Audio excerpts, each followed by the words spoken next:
hats off to Northeastern, and obviously Bill Cohen is a legend in this league and in the coaching world, and I knew they'd be prepared. When you look at them, it's very obvious that they're a contender. They're a lot better than what they were last year. Those sophomores became juniors. They've added a couple guys to the mix.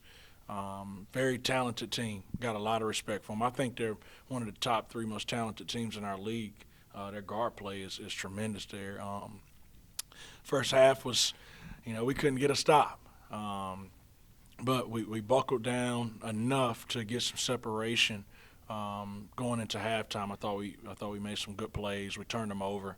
That led to some baskets for us in the first half. And we finished off pretty good, but I wasn't happy with our defense. I thought we were a little late on catches. I thought they moved around too freely. I didn't think we were physical enough. Second half had a good way about us.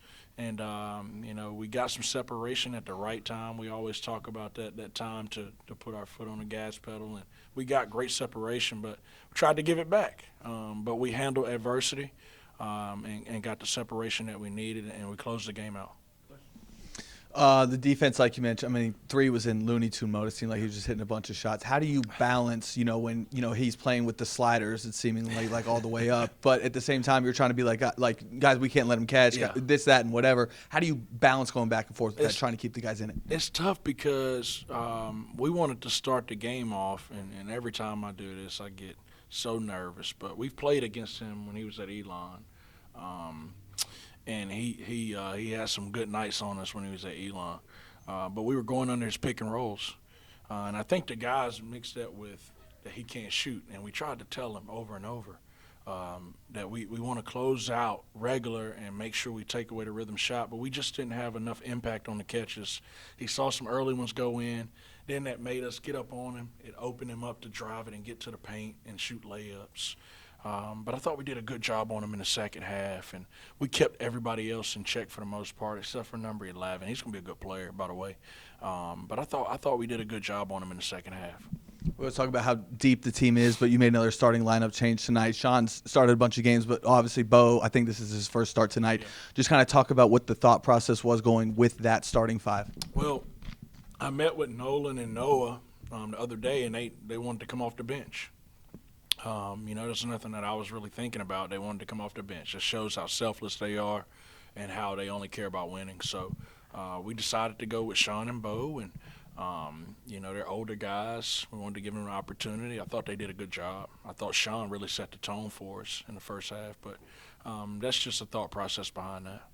Every league game has been one or single digits so far. It seems that many of them come down to maybe not the last possession, but it feels like it. Yeah. Can you try to quantify what these students being back in the building does to help you guys get over the hump just a little bit in these everything. games? It does. It's everything to us. You see how loud it got when we went on a little run in the first half?